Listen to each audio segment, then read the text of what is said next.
Hello नमस्ते। यदि आप फिजिक्स केमिस्ट्री मैथ्स में बहुत ही कमज़ोर हैं तो हमें notes PDF important question model paper एवं 5 ईयर के मॉडल पेपर इसमें मौजूद है। या आप प्ले स्टोर पर सर्च करें 12th PCM सॉल्यूशन और वहां से भी डाउनलोड कर सकते हैं।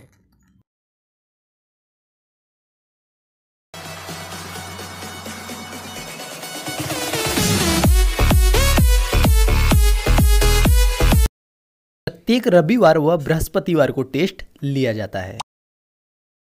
Hello, welcome, good evening student. तो आज की इस वीडियो में हम आपको बताएंगे कक्षा 12 का, ठीक है, जो कि एनसीईआरटी पैटर्न पे चलाया जा रहा है। भौतिक विज्ञान का अनसॉल्व्ड है 2019 का सेट नंबर 3 आज हम प्रारंभ करने वाले हैं, ठीक है। तो ये इस सेट का भाग नंबर 1 है, ठीक है। इसके पहले हमने सेट 2 का पार्ट बाय पार्ट बनाकर क्वेश्चन अपलोड कर दिया है। जो नहीं देखे हैं उसको देख सकते हैं, उसका लिंक जो है डिस्क्रिप्शन बॉक्स में दे दिया गया है, ठीक है। तो आइए हम ज्यादा बात नहीं करेंगे और अपने वीडियो को स्टार्ट करते हैं, ठीक है। तो आइए देखते हैं पहला क्वेश्चन क्या है सेट नंबर 3 का, ठीक है ना। चलिए तो हम उसको देखते हैं और हल करते हुए आगे बढ़ते हैं। तो देखिए, तो जो ये आपका सेट नंबर क्या है देख लीजिए ध्यान से, सेट नंबर 3 है 2019 का, ठीक है। तो आइए देखिए हम इसका पहला क्वेश्चन पहले बताते हैं आपको। तो पहला क्वेश्चन है, क का एक वृत्तीय चालक कुंडली में जब धारा 2 एम्पियर से 18 एम्पियर 0.05 सेकेंड में बढ़ती है तो प्रेरित विद्युत वाहक बल यानी ईएमएफ इसको कहते हैं इलेक्ट्रोमोटिव फोर्स यानी विद्युत वाहक बल 20 वोल्ट है। कुंडली की स्वप्रेरकत्व है। तो स्वप्रेरकत्व क्या होगा, इसमें 4 ऑप्शन दिए गए हैं। कितना दिया है 62.5 mH, दूसरा दिया है 6.25 mH और इसमें दिया है 50 mH, ठीक है। और लास्ट ऑप्शन है इसमें से कोई नहीं। तो ऑप्शन नंबर आपका फर्स्ट क्या होगा, सही होगा, ठीक है। तो जो फर्स्ट हो जाएगा क्या हो जाएगा 62.5 mH, ठीक है। आगे देखिए, तो जो क्वेश्चन नंबर 2 है यानी सेकंड के बाद जो ख है ये वाला, इसको समझिए। इसमें बोला जा रहा है μ0 एप्सिलॉन 0, ठीक है। μ0 इंटू एप्सिलॉन 0 के पावर क्या दिया है -1/2 का मान है। किसका मान, इसका मान क्या है ये आपको बताना है, ठीक है ना। चलिए तो हम बताते हैं आपको कि ये है आपका ऑप्शन नंबर 3। इसमें 4 ऑप्शन दिए गए हैं। 3 × 10 घात 7 मीटर प्रति सेकेंड और ये दिया है 3 × 10 घात 8 मीटर प्रति सेकेंड और तीसरा ऑप्शन दिया गया आपका 3 × 10 घात 9 मीटर प्रति सेकेंड और चौथा दिया है 3 × 10 के घात 10 मीटर प्रति सेकेंड। तो इसमें से ऑप्शन नंबर आपका जो होगा सेकेंड क्या होगा, सही होगा, ठीक है। चलिए तो अब हम चलते हैं अगले क्वेश्चन की ओर बढ़ते हैं। तो आइए देखिए अगला क्वेश्चन क्या है उसको समझिए, ठीक है। तो देखिए अगला जो ग क्वेश्चन है, क्वेश्चन ग में बोला जा रहा है किसी तार का वैद्युत प्रतिरोध 500 ओम है। वैद्युत प्रतिरोध कितना है 500 ओम है।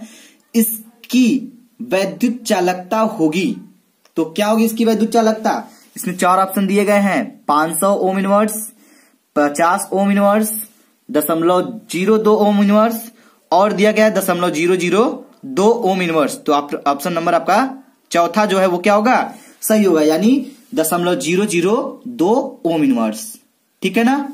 चलिए अब हम चलेंगे क्वेश्चन नंबर घ की बात करेंगे। तो जो क्वेश्चन नंबर घ है इसको समझिए। रेडियो एक्टिव पदार्थ से उत्सर्जित नहीं होता है। तो जो रेडियो एक्टिव पदार्थ होता है उससे क्या उत्सर्जित नहीं होता है। पहला दिया है अल्फा कण, दूसरा दिया है बीटा कण और तीसरा दिया है गामा कण और चौथा दिया है प्रोटॉन।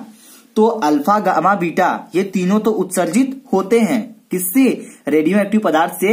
अल्फा बीटा गामा तो जो होते हैं ये सब क्या होते हैं, उत्सर्जित होते हैं। बल्कि जो ये प्रोटॉन है यही है एक ऐसा जो इससे उत्सर्जित नहीं होता है। तो ऑप्शन नंबर आपका चौथा क्या होगा, सही होगा, ठीक है ना। चलिए अब बात करेंगे क्वेश्चन नंबर अंग। तो आइए देखिए क्वेश्चन नंबर अंग क्या है। निम्नलिखित कण एक ही वेग से गतिमान है, ठीक है। अधिकतम डी ब्रॉगली तरंगदैर्ध्य वाला कण है, कौन सा है यही बताना है आपको। पहला दिया है इलेक्ट्रॉन है, दूसरा प्रोटॉन है, तीसरा न्यूट्रॉन है, चौथा है अल्फा कण। तो आपका जो क्वेश्चन नंबर जो अंग का ऑप्शन है चौथा, ये आपका सही होगा जो कि अल्फा कण है, ठीक है। तो अल्फा कण ही क्या होता है, अधिकतम डी ब्रोगली तरंग दैर्ध्य वाला कण है, ठीक है। ना कि इलेक्ट्रॉन है, प्रोटॉन है, न्यूट्रॉन, ये सब नहीं है, बल्कि क्या है, अल्फा कण है, ठीक है। चलिए क्वेश्चन नंबर 4 की बात करेंगे हम। तो क्वेश्चन नंबर 4 को समझिए। क्वेश्चन नंबर 4 में बोला जा रहा है, वह पदार्थ जो किसी चुंबकीय क्षेत्र में रखने पर चुंबकीय क्षेत्र के विपरीत दिशा में क्षीण चुंबकन प्राप्त कर लेता है। तो आइए हम समझे, 4 ऑप्शन दिया गया है। पहला है प्रतिचुंबकीय पदार्थ, दूसरा है आपका अणुचुंबकीय पदार्थ, तीसरा है आपका लौह चुंबकीय पदार्थ, और पांचवा है क्या, इनमें से कोई नहीं। तो आपका जो ऑप्शन नंबर 2 है वो क्या होगा, सही होगा कि अणुचुंबकीय पदार्थ होता है, ठीक है। तो ये पहला क्वेश्चन आपका हम कंप्लीट करा दिए हैं। तो आइए अब हम बढ़ेंगे क्वेश्चन नंबर 2 यानी खंड ख, ठीक है, सॉरी खंड अ हो गया। अब खंड ब की बात करेंगे। खंड ब में क्या दिया गया है, दूसरे का पहला है, किसी तार का प्रतिरोध R ओम है, राइट। आगे देखिए, यदि इसे मूल लंबाई के n गुना खींचा जाता है तो इस खींचे हुए नया तार का प्रतिरोध क्या होगा। तो आइए हम इसको करके दिखाते हैं आपको एक पेन कापी से, तो और भी बेस्ट समझ में आएगा, ठीक है। तो आइए समझिए ध्यान से इसको। तो हमको दिया क्या गया था, हमको दिया है तार का प्रतिरोध। तो क्या है, तार का प्रतिरोध, ठीक है। तार का प्रतिरोध क्या दिया गया हमको, हमको दिया गया है R ओम, ठीक है ना। तो तार का प्रतिरोध आपका क्या दिया गया है, R ओम दिया गया है। आगे देखिए, तार का प्रारंभिक लंबाई क्या होगा, ये भी जानना पड़ेगा, राइट। चलिए तो हम मान लेते हैं तार की प्रारंभिक लंबाई, प्रारंभिक, ठीक है, प्रारंभिक लंबाई, लंबाई क्या मान लेते हैं, L मान लेते हैं, ठीक है। L, लंबाई को L मान लिए। अब तार की अंतिम लंबाई क्या हो जाएगी, ये समझिए। तार की अंतिम लंबाई, अंतिम लंबाई,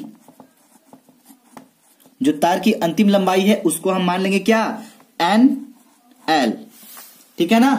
तो देखिए जो हमको करना है हम उसको मान ले रहे हैं। अब देखिए ध्यान से, माना तार का नया प्रतिरोध क्या होगा, ठीक है। तो यही बताया, क्वेश्चन पूछा जा रहा था ना, किसी तार का प्रतिरोध, ठीक है, किसी तार का प्रतिरोध R ओम है, इसके मूल लंबाई n गुना खींचा गया। तो प्रारंभिक लंबाई L था, जब इसको n गुना खींचा गया तो NL हो गया, ठीक है ना।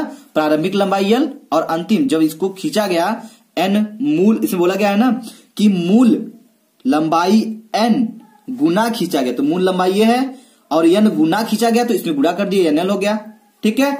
अब देखिए, तो इसे खींचे गए नए तार का प्रतिरोध क्या होगा। तो हम मान लेते हैं,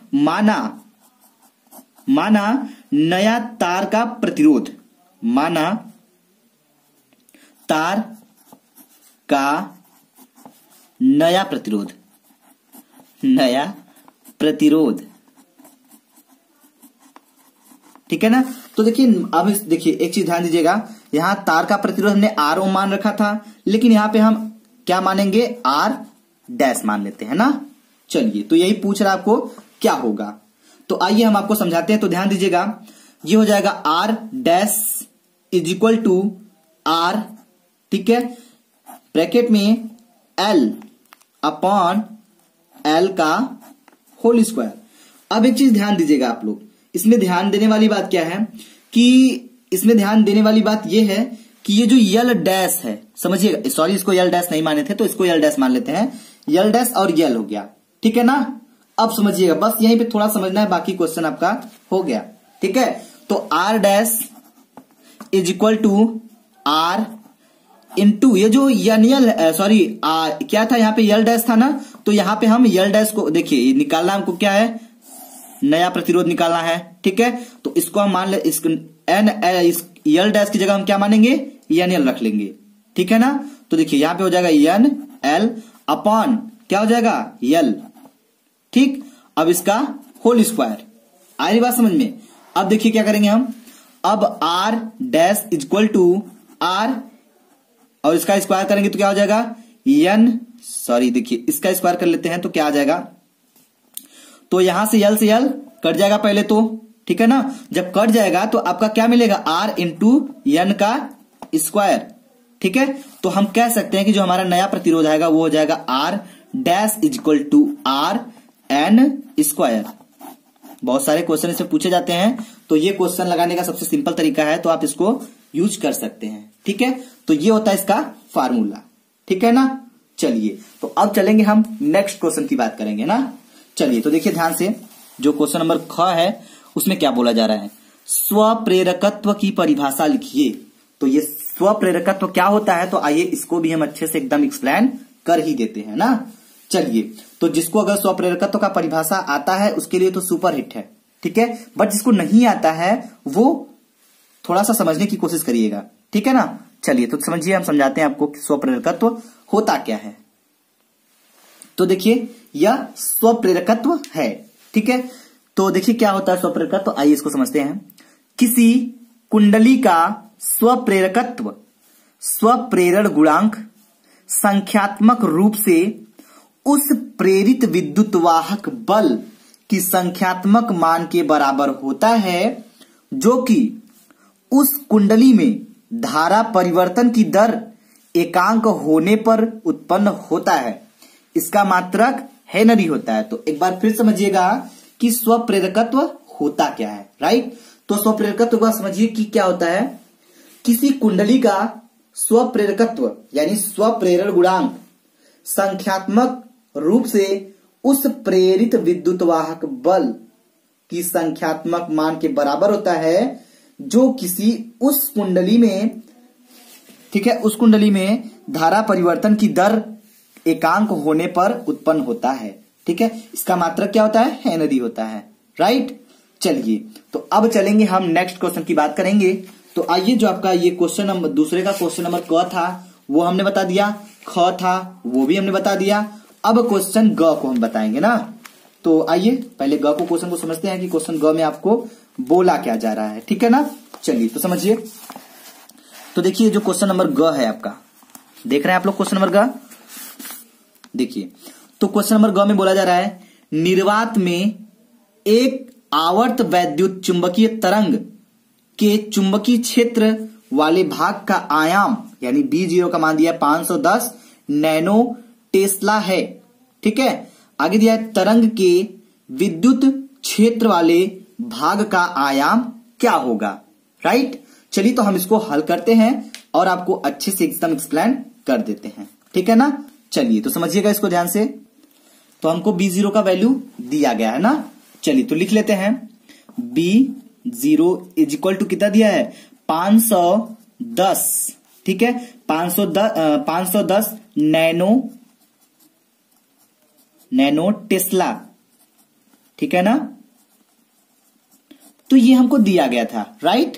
तो क्या करेंगे हम, पहले ये जो नैनो टेस्ला दिया है इसको हम टेस्ला में चेंज कर लेंगे। तो टेस्ला में चेंज क्या करेंगे, नैनो है तो हम 10 के घाते -9 से मल्टीप्लाई कर देंगे और हमारा नैनो टेस्ला से टेस्ला में परिवर्तित हो जाएगा, ठीक है ना। तो हम क्या करेंगे, 510 गुणे 10 के घाते -9 टेस्ला,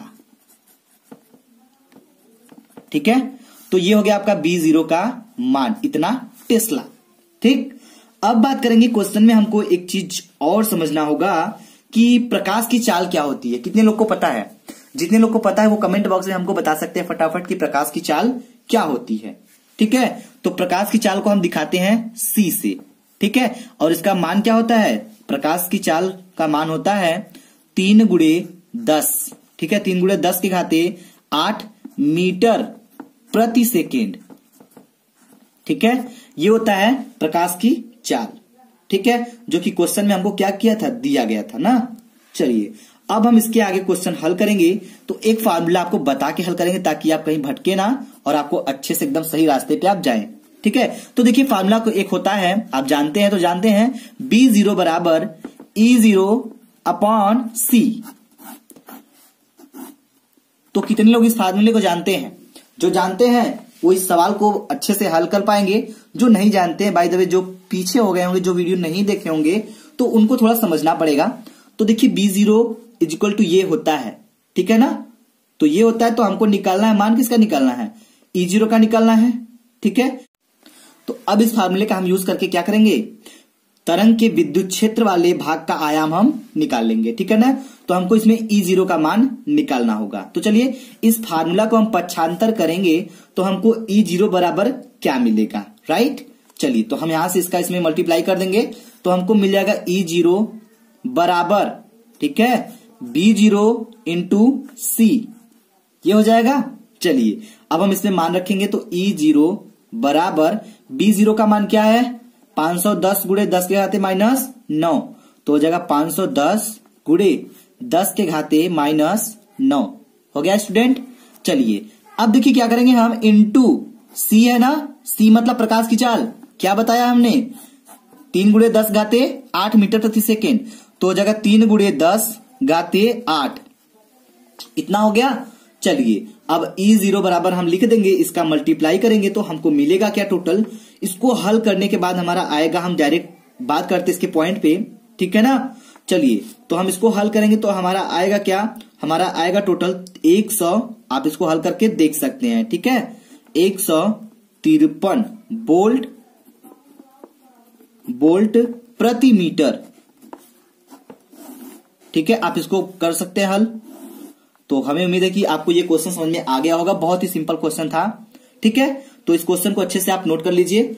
अब हम क्या करेंगे, अब हम प्रोसीड करेंगे अगले क्वेश्चन की ओर। तो आइए पहले समझेंगे कि अगला क्वेश्चन क्या है। ठीक है, तो देखिए क्वेश्चन नंबर जो 3 है आपका, ध्यान से देखिएगा। तो जो क्वेश्चन नंबर 3 है आपका, सॉरी 3 कह रहे हैं हम, हाँ ये वाला जो घ वाला है, ठीक है ना। तो घ वाला समझ जाइए, माइक्रोवेव, ठीक है, माइक्रोवेव का तरंगदैर्घ्य, परिसर एवं इसको उत्पन्न करने के स्रोत लिखिए। अब देखिए इससे सिंपल कोई क्वेश्चन हो ही नहीं सकता, तो इसके क्या करना है, इसके उत्पन्न होने के जो स्रोत होते हैं उसी को लिखना है। तो ये आपको आपके बुक में मिल जाएगा, आपको पढ़ाया गया है। ठीक है, तो आप उसको वहां से कर लीजिएगा। ठीक है ना। चलिए हम बात करेंगे नेक्स्ट क्वेश्चन की। तो देखिए अगला क्वेश्चन क्या है, अगला क्वेश्चन आपका है डेविसन, ठीक है, तथा जर्मर के प्रयोग से क्या निष्कर्ष प्राप्त होता है। 1 नंबर का क्वेश्चन है तो उसको कम मत समझिएगा, 1 नंबर आपको उड़ा भी सकता है, 1 नंबर आपको गिरा भी सकता है। ठीक है, तो इसको समझना भी बहुत जरूरी है। तो क्या हो जाएगा, डेविसन एक वैज्ञानिक का नाम है, डेविसन तथा जर्मर के प्रयोगों के क्या निष्कर्ष प्राप्त हुए थे ना। तो आइए हम इसको बताते हैं और एक्सप्लेन करते हैं, तो ध्यान से समझिएगा। तो देखिए ये क्वेश्चन नंबर अंग का उत्तर है। ठीक है, तो इसमें बताया जा रहा है, डेविसन तथा जर्मर विश्लेषण द्वारा ज्ञात इलेक्ट्रॉन से, किसके द्वारा, विश्लेषण द्वारा जो ज्ञात इलेक्ट्रॉन से संबद्ध तरंगदैर्घ्य का मान डी ब्रॉगली तरंगदैर्घ्य के अनुसार, ठीक है, इलेक्ट्रॉन से संबद्ध तरंगदैर्घ्य के मान के समान होते हैं। ठीक है, तो यही निष्कर्ष निकला था, डेविसन तथा जर्मर विश्लेषण द्वारा ज्ञात इलेक्ट्रॉन, ठीक है, ध्यान से देखिएगा क्या हुआ था, ज्ञात इलेक्ट्रॉन से संबद्ध तरंगदैर्घ्य का मान, ठीक है, डी ब्रॉगली के अनुसार इलेक्ट्रॉन से संबद्ध तरंगदैर्घ्य के मान के समान होते हैं। ठीक है, यही निष्कर्ष निकला था। ठीक है, तो ये हो गया आपका क्वेश्चन नंबर अंग। तो आई होप, मुझे उम्मीद है कि ये क्वेश्चन सब आज जितने भी हमने बताया है आपको समझ में आ गया होगा। अगर ये वीडियो आपको अच्छा लगे तो वीडियो को लाइक करिएगा, शेयर करिएगा और कमेंट बॉक्स में कमेंट करके हमको जरूर बताइएगा। ठीक है, हम मिलेंगे नेक्स्ट क्वेश्चन आगे लेकर। ठीक है, अगर अगला क्वेश्चन आप लगा लेते हैं तो ठीक है, नहीं तो हम अगला स्टार्ट करेंगे और इसके आगे बताते हुए खंड 100 से आगे की ओर बढ़ेंगे। ठीक है ना। चलिए, तो वीडियो देखने के लिए धन्यवाद। Thanks for watching.